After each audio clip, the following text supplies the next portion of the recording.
Hello, everyone, and welcome to another episode of Leadership in Medicine.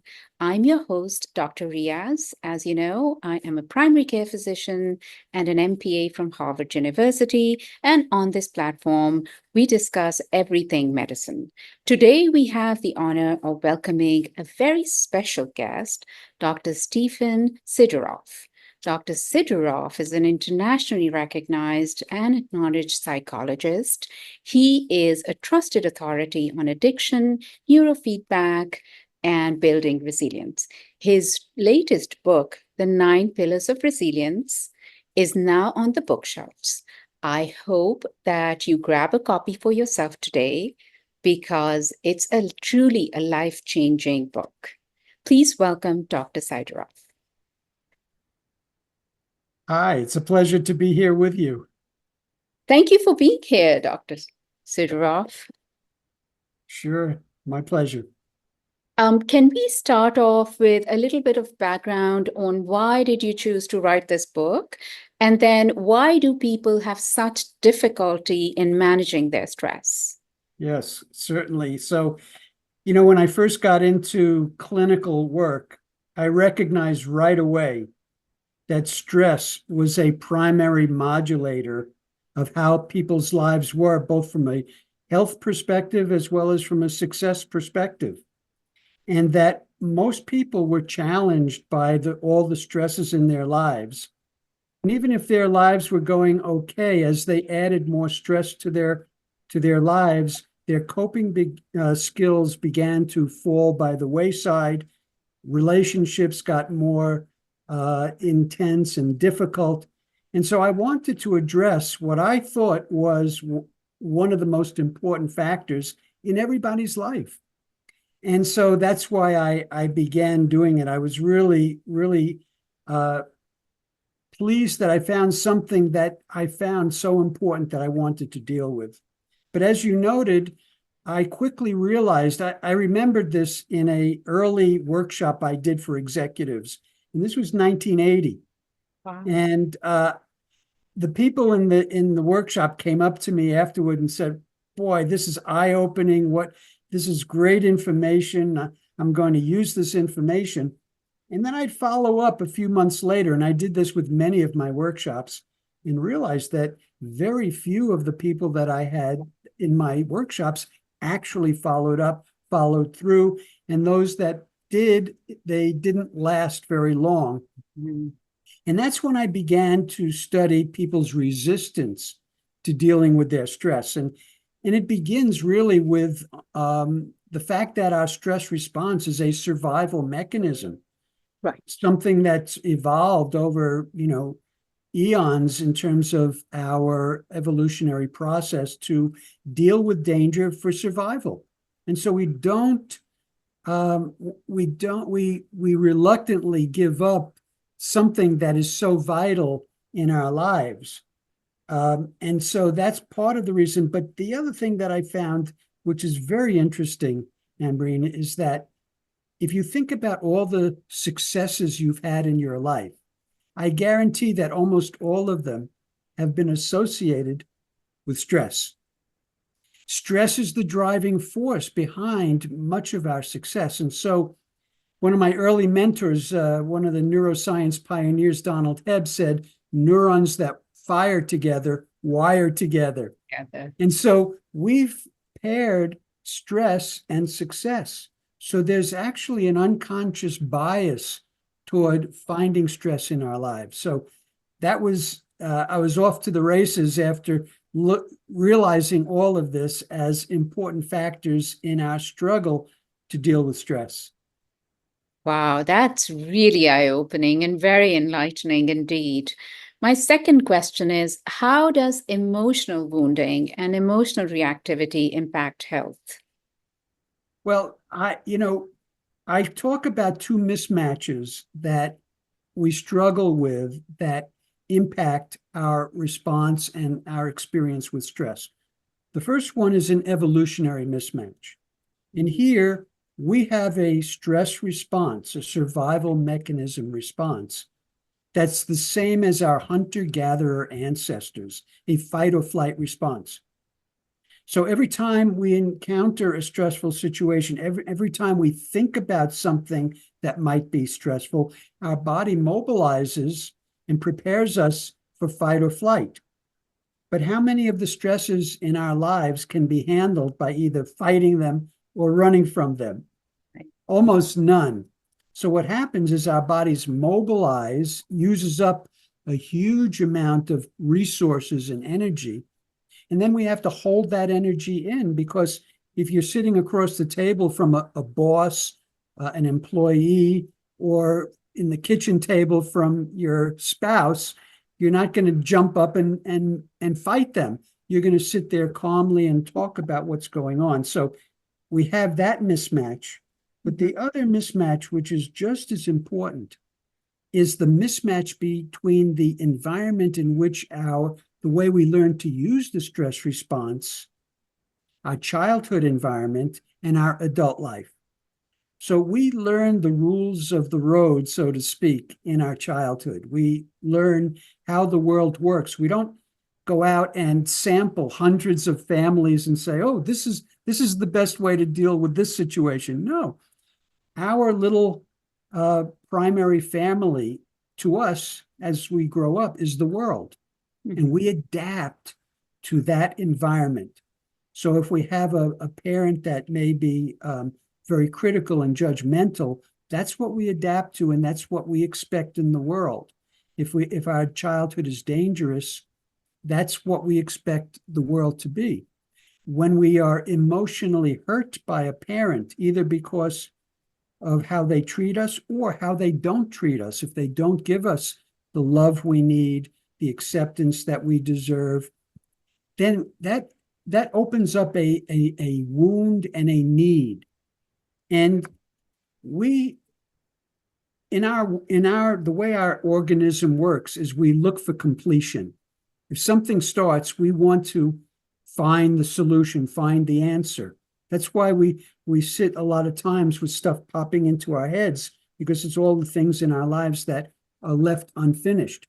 But from childhood, we have a lot of needs that might be left unmet, and they drive our behavior as an adult. But they do it unconsciously for most people until we begin some assessment and exploration. And so, for example, we have these emotional needs and holes that we may try to get filled by making more money, by getting another promotion, by another romantic conquest.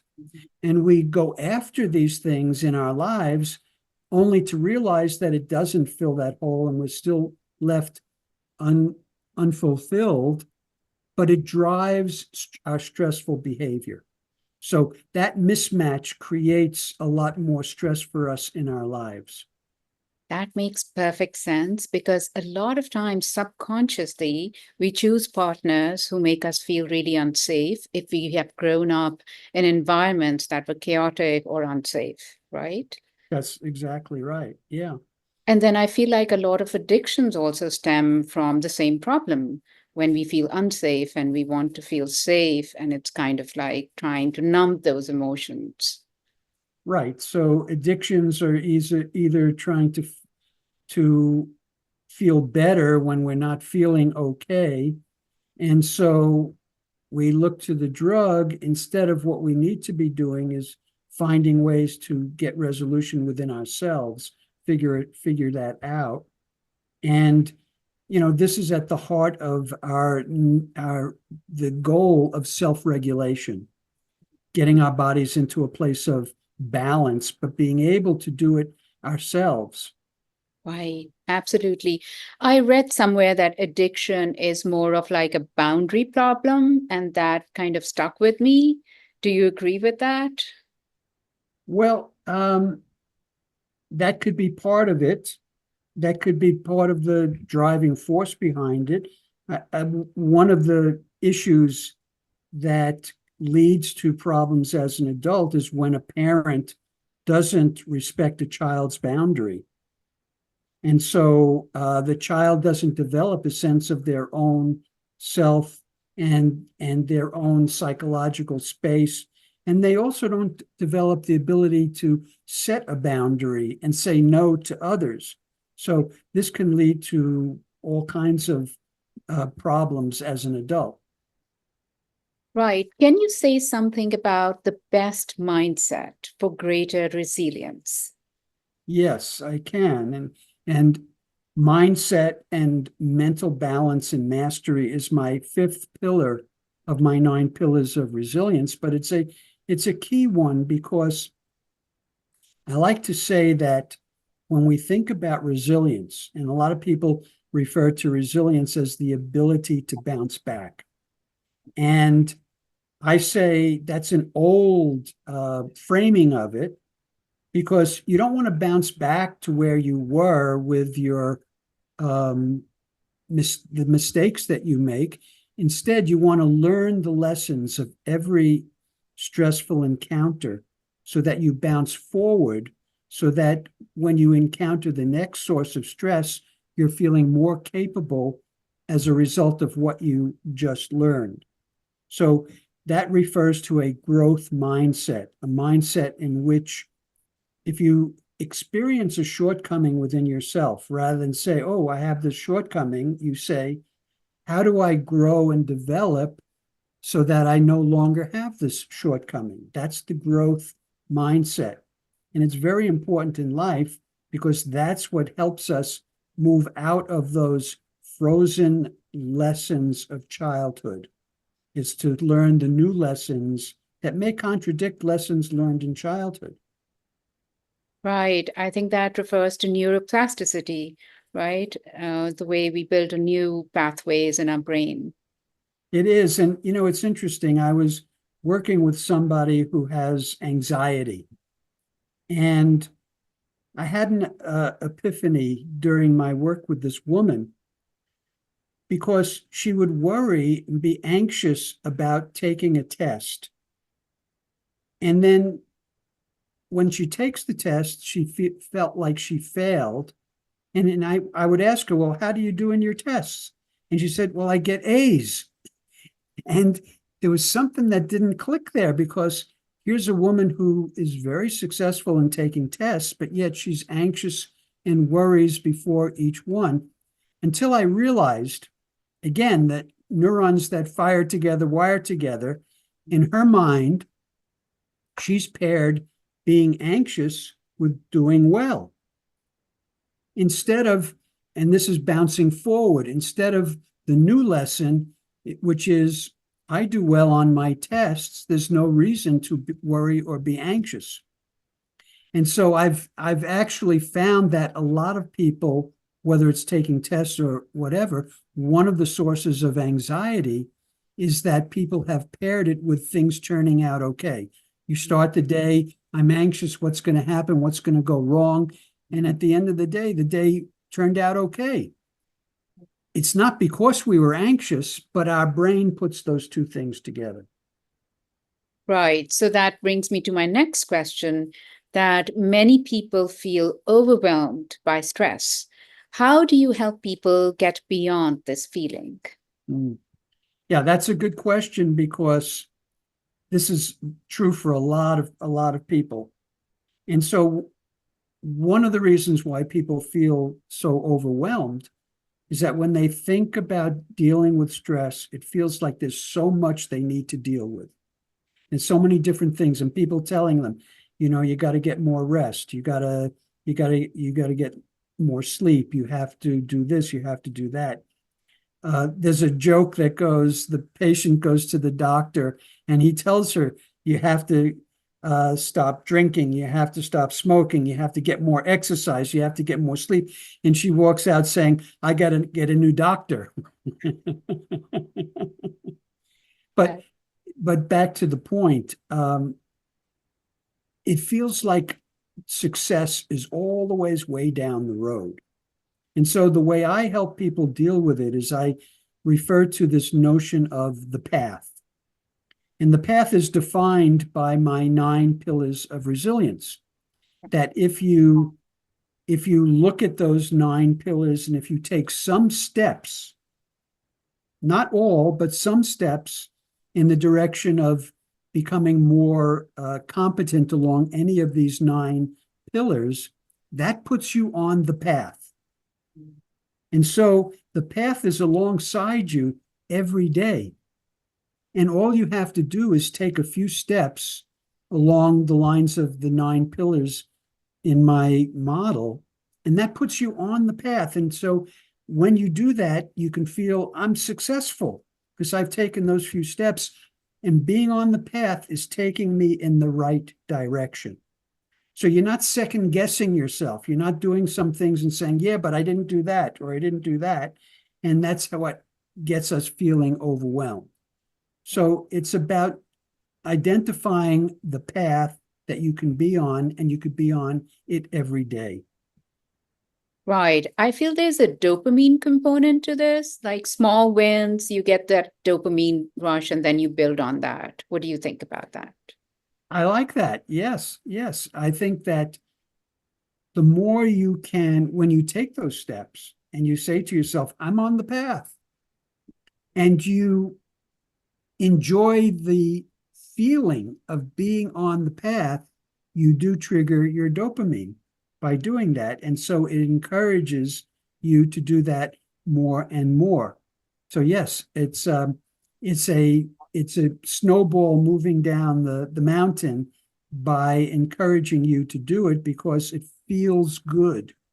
And that's one of the things I talk about in my book is when you do something that helps you, one of the keys is to take a moment to feel good about what you're doing, to appreciate what you're doing, because then you're positively reinforcing yourself and you're making it more likely you will continue that behavior.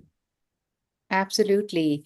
So, how does the concept of mind-body connection play a role in building resilience and promoting vitality?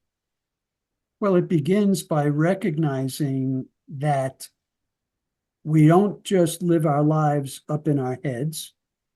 And a lot of people defend against unpleasant feelings by sort of always being very intellectual in their lives. And, I have one client who's struggling in a relationship right now because he intellectualizes everything. And whenever a situation comes up, he skips the feeling part of the process and goes immediately to the problem solution, looking for the solution, which doesn't satisfy his partner who's wanting some empathy for what she might be going through. And empathy is felt in the body. And so if you're defending against your feelings, and a lot of us unconsciously do that, we push down uncomfortable feelings. We are disconnecting ourselves from our bodies. And when we disconnect, we don't do it just intellectually. We literally have to hold those feelings in. And that creates tension in the body. It creates other physical symptoms. And it interferes with the flow of energy that's really the source of positive emotions such as joy. So people unconsciously push away negative feelings, but the way that we do it, it also interferes with positive feelings as well. So the mind-body connection is very important. You have to not only be in your head, but you also have to be in your body and recognize that connection, because everything that goes on in our lives are interconnected. Absolutely. Are there any specific lifestyle factors, such as diet, exercise, or sleep, that you feel are particularly important for building resilience and combating aging process? They are all important. But let's start with sleep. Okay. If you think about your day, you're running from one stress to another.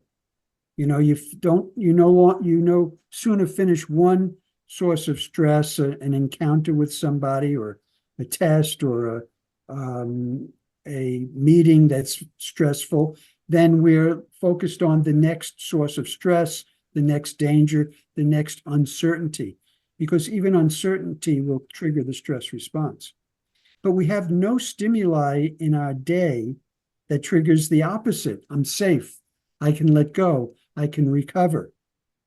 But this goes to the heart of autonomic dysregulation.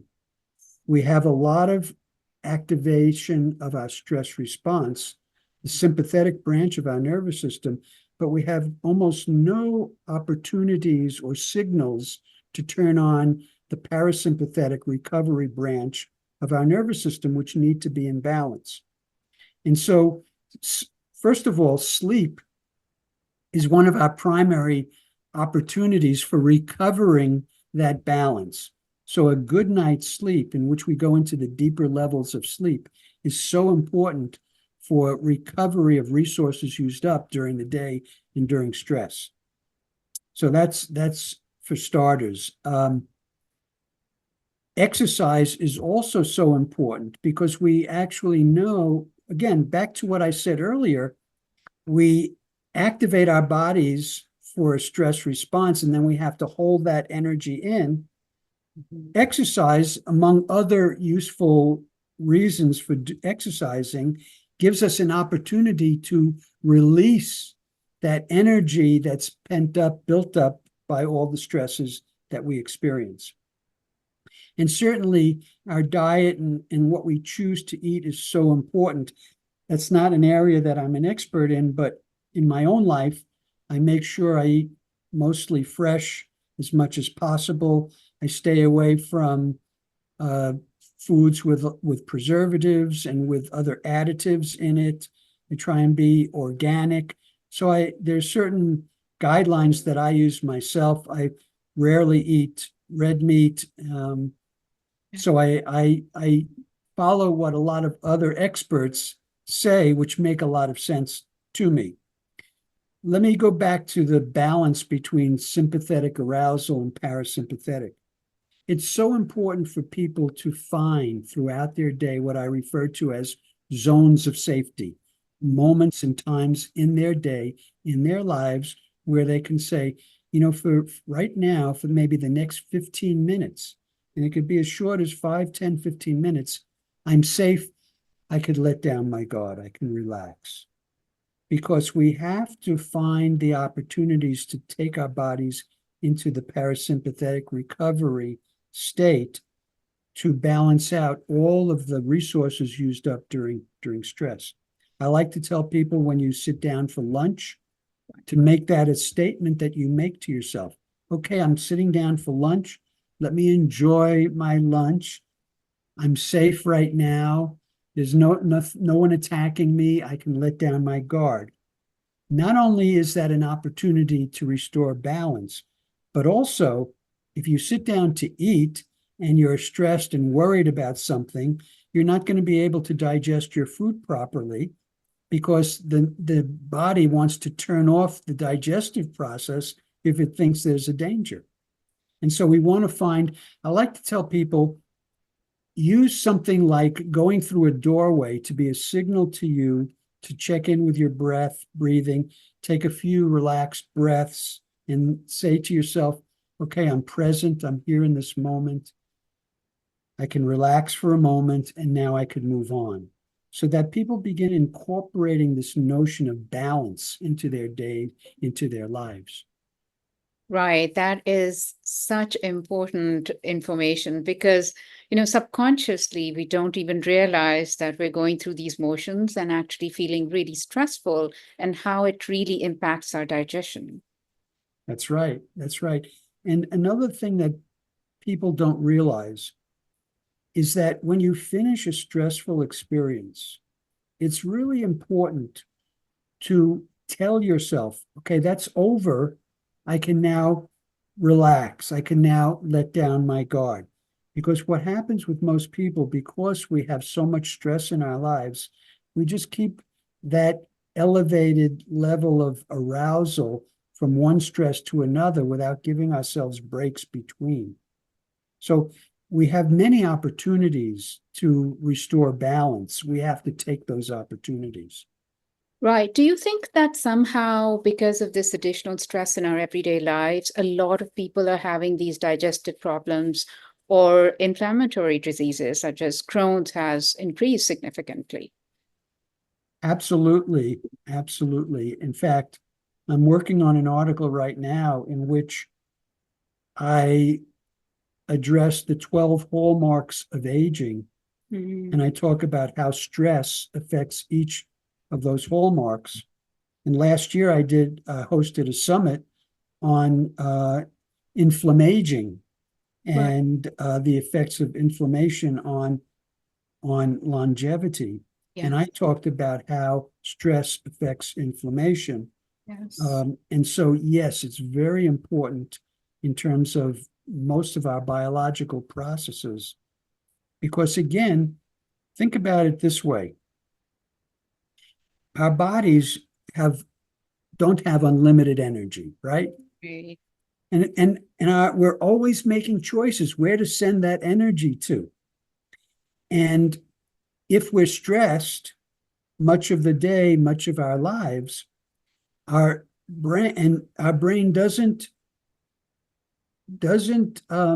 take chances with survival. So if there's a danger, the energy is going to go into defend and protect, uh, getting us prepared, as I talked about before.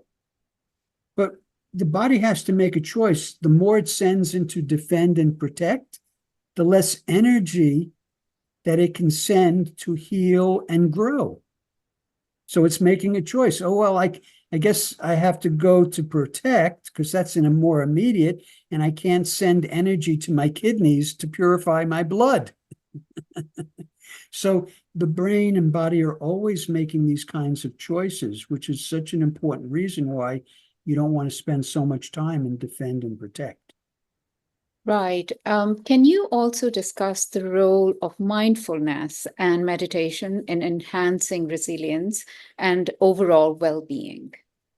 Of course, and those are all very important tools and options because they're designed to shift from sympathetic to parasympathetic. They're designed to calm the body, put the body into the more recovery state. So mindfulness meditation does that, other kinds, any kind of meditation. Uh, I teach people biofeedback.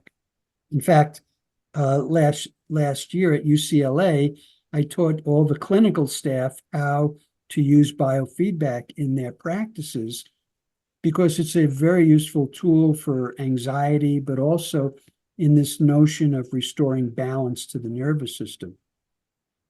Right. What impact do you feel does support and community development have on resilience?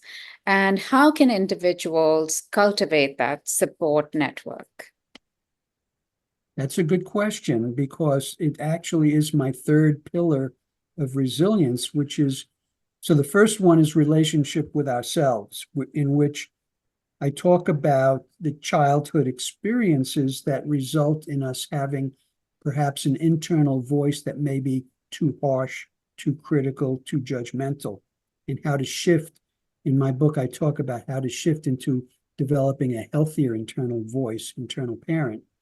The second pillar is relationship with others. And the third pillar is relationship with something greater. And here I'm talking about spirituality, meaning in life, having a purpose, and connecting to community. Having some way where you're not feeling isolated, you're not feeling alone. You know, when we look at the blue zones, the areas in the world where there are large groups of centenarians, one of the key elements of all of those communities is a sense of community, is connection, is relationship. And so I really think it's so important for people to find connection, relationship in their lives. And then with relationship, it's very important to find relationships in which you feel safe, as opposed to relationships perhaps in which you feel judged or criticized. Because those will be stress, even though it's a relationship, it'll create stress as well. So you want relationships in which you can let down your guard. I like to say when you're in a healthy, loving relationship, that provides emotional nourishment, which is as important as food for our health. And also to reverse the signs of aging, you need a good partner or a good relationship. Right. So relationships are very important to, we know we have evidence now that stress speeds up the aging process. And so, yes, any kind of relationships that help you feel less stressed, more loved, are relationships that are going to slow the aging process. It's brilliant. Right. So my last question, I know we're running out of time. How do practices like gratitude, self-compassion, and forgiveness contribute to resilience and vitality? Well, it turns out that when we go into a state of gratitude, it has a positive physiological effect. If we look at heart rate variability, this is the beat by beat changes in our heart rate. There's a pattern that's referred to as being coherent. And Yes. it's a pattern that actually is the healthiest heart rate pattern. That's when you breathe in, your heart rate speeds up, and when you breathe out, your heart rate slows down. And so this is the optimal. It turns out that our emotions, our feelings impact this physiological pattern, so that when we go into a state of gratitude and appreciation, we find that it supports this pattern. When we feel a sense of love, positive emotions, it supports this optimal pattern. On the other hand, if we're upset, resentful, frustrated, angry, we find a chaotic pattern. Mm-hmm. And so we can see it's amazing. We could see how our feelings, emotions directly affect our physiology. And it's something we all have control over. We can all choose to go into a state of gratitude, a state of appreciation. And now there's an added advantage that we know that it's also supporting good heart health. Right. I'm looking back at some of my own personal experiences. And of course, we have patients who have VTAC or have AFib, and there's absolutely no reason for that sometimes, Mm. And I suppose you're right. I think our physiology is impacted by our emotional state. Definitely, definitely, very much so. Right. Thank you so much, Dr. Sideroff. It was an absolute pleasure having you on my podcast and speaking about your new book. Thank you so much for being here. And it was lovely speaking to you. Well, thank you very much. And let me just mention my website, which is drstephensideroff.com. If people go there, they can get a free download of my resilience assessment booklet. And in it, there's a questionnaire they can take and self-score, and they can get their own resilience profile and see which are their areas of strength and which are their areas of weakness. And of course, my book, The 9 Pillars of Resilience, The Proven Path to Master Stress, Slow Aging, and Increase Vitality, is available in all bookstores and online, Amazon, Barnes & Noble, and it guides you step by step through a process of becoming more resilient.